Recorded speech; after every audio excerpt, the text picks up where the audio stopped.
Assalamualaikum warahmatullahi wabarakatuh. Salam, selamat, dan bahagia. Saya Aryono SPD, calon guru penggerak Angkatan 6 Kabupaten Buton Utara. Pada video kali ini, saya akan menyajikan penerapan praktik segitiga restitusi dalam menumbuhkan karakter-karakter baik pada anak dalam upaya sekolah menciptakan budaya positif baik di lingkungan sekolah ataupun di lingkungan masyarakat. Ki Hajar Dewantara menyampaikan bahwa pendidikan adalah tempat persemaian benih-benih kebudayaan dalam masyarakat. Ki Hajar Dewantara memiliki keyakinan bahwa untuk menciptakan manusia Indonesia yang beradab, maka pendidikan menjadi salah satu kunci utama untuk mencapainya.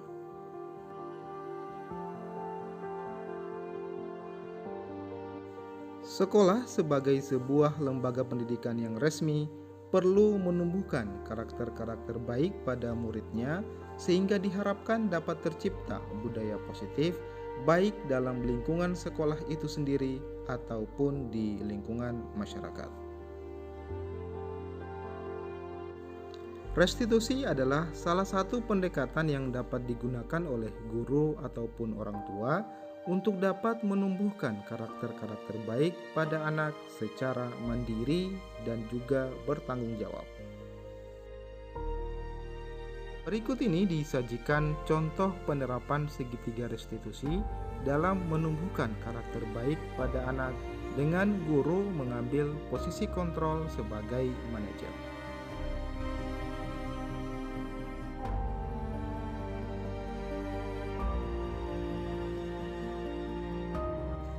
Pada suatu diskusi dalam penyajian mata pelajaran ilmu pengetahuan alam, salah satu murid bernama Filza Takia M. Manoko mendapat kesempatan bertanya kepada kelompok penyaji. Ternyata pertanyaan tersebut tidak mampu dijawab dengan baik oleh kelompok penyaji. Hal ini berdampak dengan Filza yang merasa dimusuhi oleh teman-temannya dan membuatnya selalu menyendiri atau menghindar dari teman-teman sekelasnya, serta memilih berinteraksi dengan murid dari kelas lain.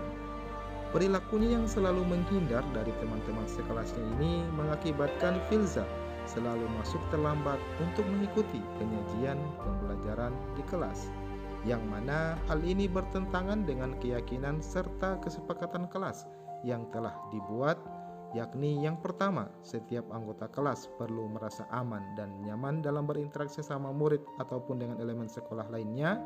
Yang kedua, setiap anggota kelas harus komitmen terhadap waktu yang telah disepakati bersama.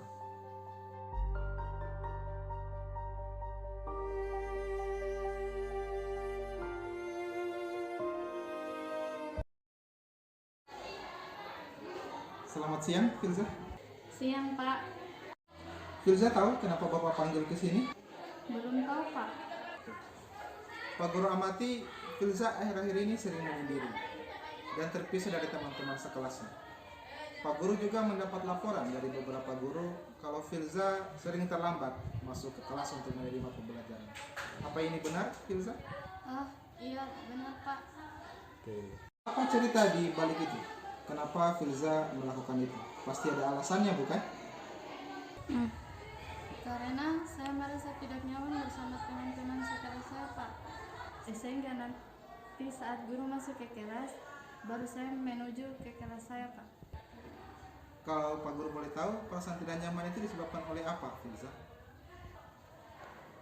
Karena kesalahpahaman itu terjadi pada saat proses diskusi di ruangan kelas.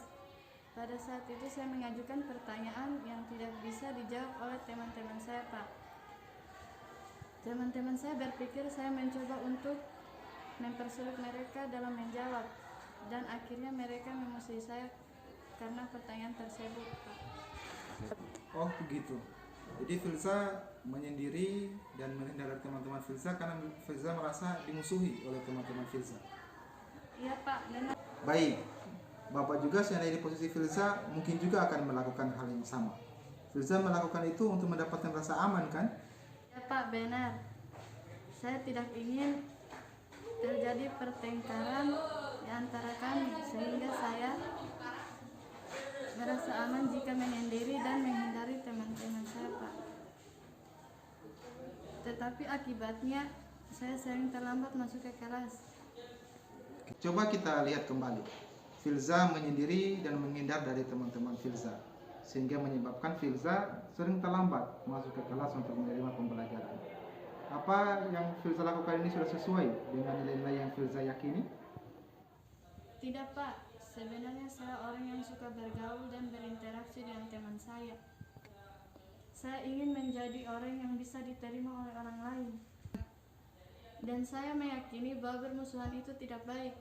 Dan saya tidak bisa hidup tanpa bantuan orang lain, Pak. Dan saya juga tidak suka terlambat sebenarnya, Pak. Baik, Bapak setuju sekali dengan pernyataannya Filza, bahwa manusia itu sebagai makhluk sosial tidak bisa hidup tanpa bantuan orang lain.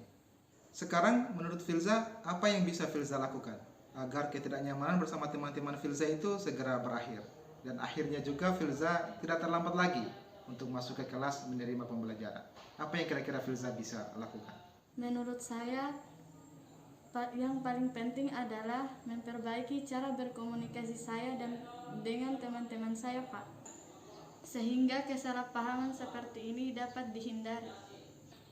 Kemudian saya akan menyampaikan permohonan maaf saya kepada teman-teman. Hubungan kami harmonis kembali seperti dulu lagi, Pak. Oke, baik.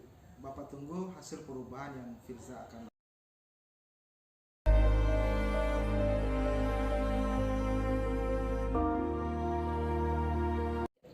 Setelah kita melakukan dialog tadi, sekarang bagaimana perasaannya Filza? Atau apa yang Filza rasakan sekarang? Yang pertama, awalnya saya merasa khawatir, Pak, akan diceramahi oleh Bapak dan diceramahi dan dihukumi oleh Bapak, tapi ternyata tidak.